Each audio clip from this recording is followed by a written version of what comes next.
Going live, it says. Hi, my name is Justin Norman. I'm here with Shayo Folowiyo. We are the duo behind TheFlip. It's a podcast exploring contextually relevant insights from entrepreneurs around the continent. I see many people here in the event who have been an interviewee, and hopefully several more who have listened as well.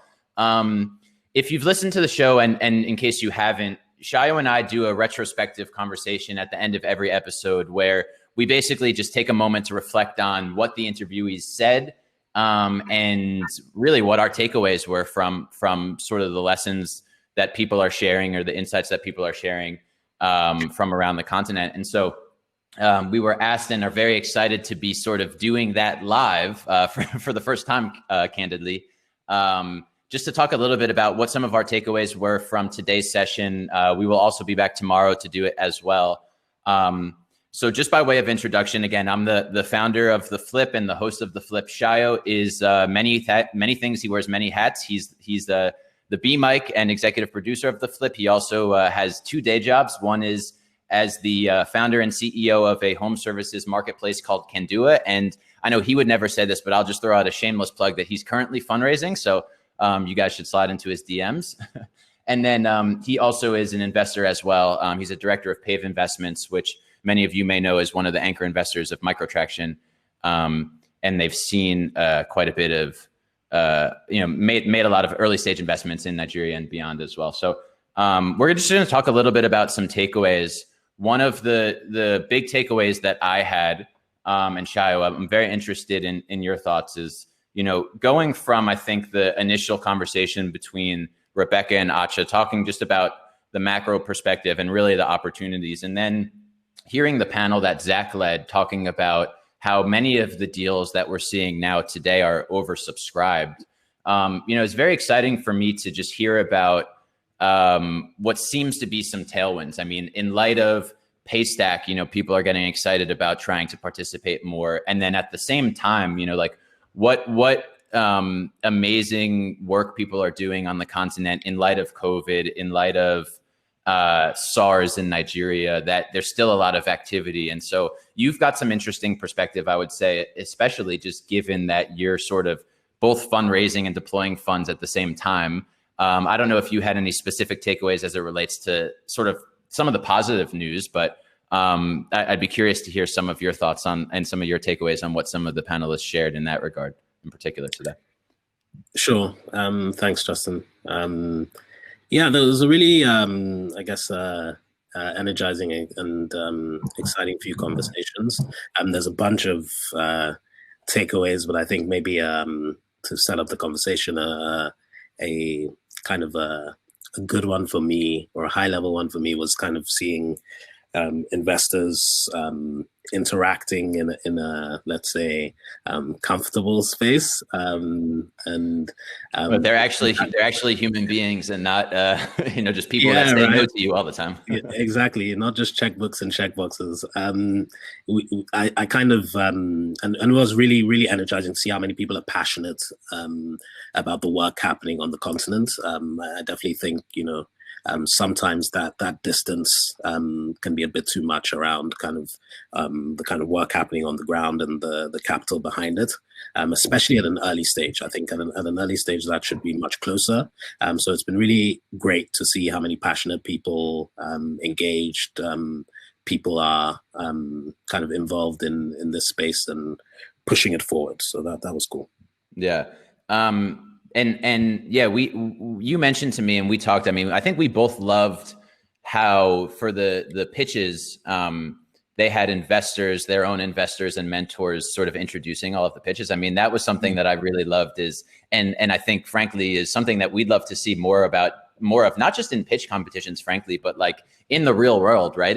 I'm sure it's happening a lot more than we see behind the scenes when, investors are trying to get follow-on funding or trying to syndicate a deal. But to really see like these investors like rep, and it's funny, like we sort of make fun of Silicon Valley sometimes, but how many of these like Silicon Valley investors have like angel investor, Uber, Facebook, blah, blah, like in their Twitter profiles, you know what I mean? Like it would be cool to like see more of that and to see more of that sort of like evangelism, not just of the ecosystem, but really of their startups in particular. And so I don't know, next pitch competition you have, do you know who the investor is that's going to introduce you?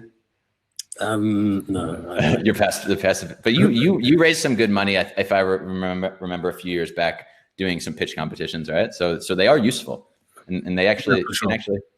Yeah, for sure, 100%. And it's like, yeah, you get to touch many more people at once, and what a wonderful forum to do it on here. I was really impressed with the pitches. They were just I guess it's a nerdy kind of thing, but the structures were nice, and how the slides were all put together.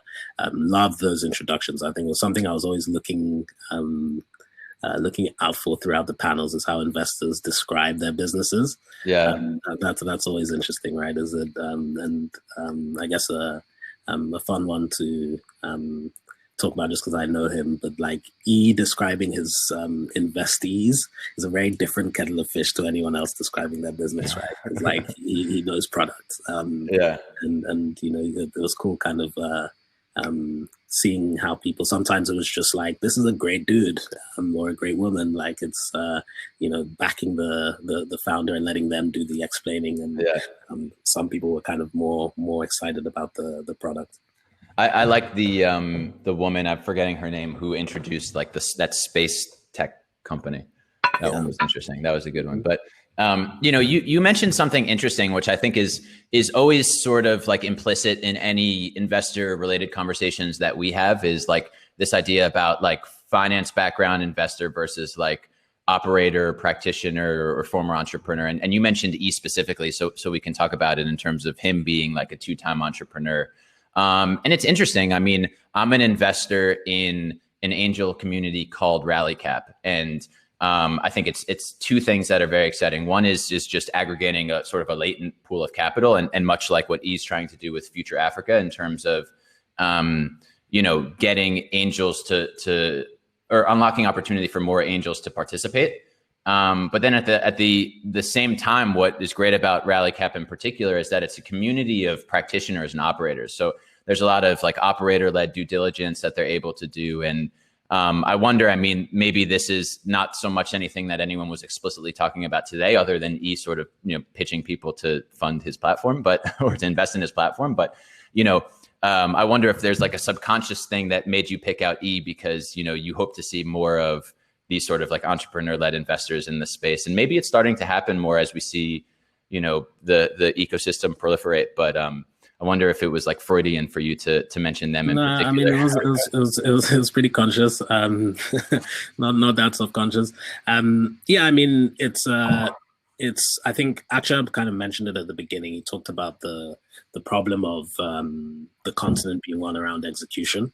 Yeah. And that kind of got me thinking. And I think that, that execution problem is not exclusive to governments, right? And I think in this forum that we're in, the kind of, let's say, technology innovation playbook is actually an innovation in execution. And I don't think people talk about that enough or pay enough attention to the concepts that enable these wonderful founders to kind of make their businesses work. It's really an innovation in execution, and the further away you get from the customers that you're innovating for, the more that kind of starts to lose its potency. And I think the one thing as an investor community should be thinking about really is, how do you bring that level of rigor, that level of testing, feedback, product thinking to how you make your investments? What's your point of view? And I think that can be that can hopefully cascade up to how we lobby policymakers, et cetera, et cetera. But that was the thing that was really in my mind, is that question of execution is something that these startups around the world, but also on the continent, are getting right. And I'd like to see people take that heed. Yeah.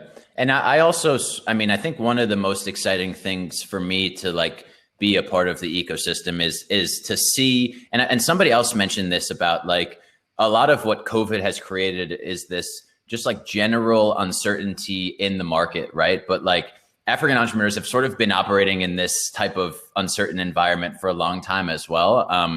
And to see them like wade through the chaos, and to come out with like something that's like a thing that can be commercialized, it's really inspiring. And I do think that, I'm certainly excited to see, as the value gets created, more people to be compelled to put their money towards this. And, even if it's to your point, to test hypotheses or to validate experiments. I mean, there were a bunch of people talking about, and even I know that this was the first time that they did seed pitches for the first time, the seed stage pitches, just getting more money earlier to sort of get these things off the ground, and to take that approach and see what the second order and snowball effects are. That's huge.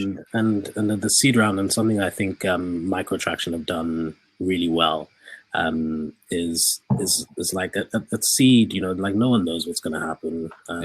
No one, like there's no real smartest person in the room. What you're getting behind is someone passionate, someone great, someone that you can kind of trust. Someone made that point, which I loved.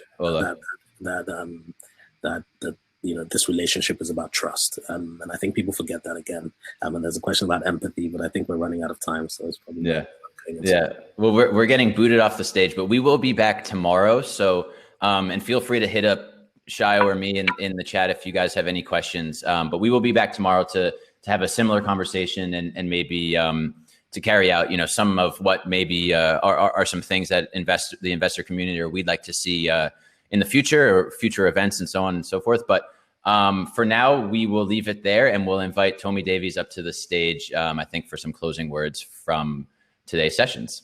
Thank you.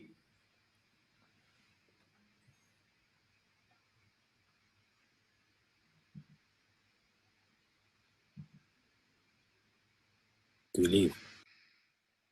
Hi. Wow. What a day. What a day. I hope you enjoyed it as much as I did.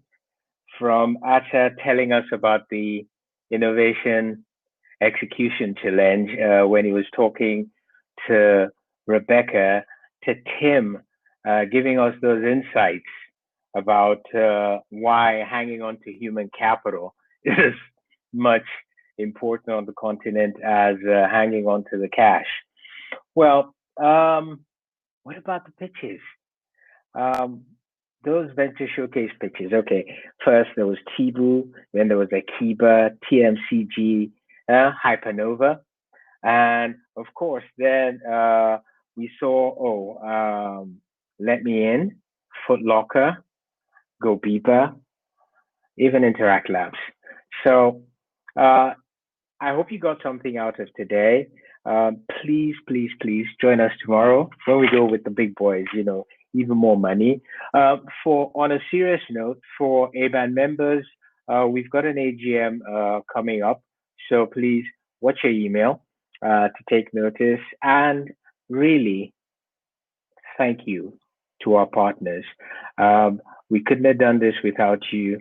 You came on board to the virtual world with us. For that, we particularly thank you once again. So see you all tomorrow and have a nice one. Cheers.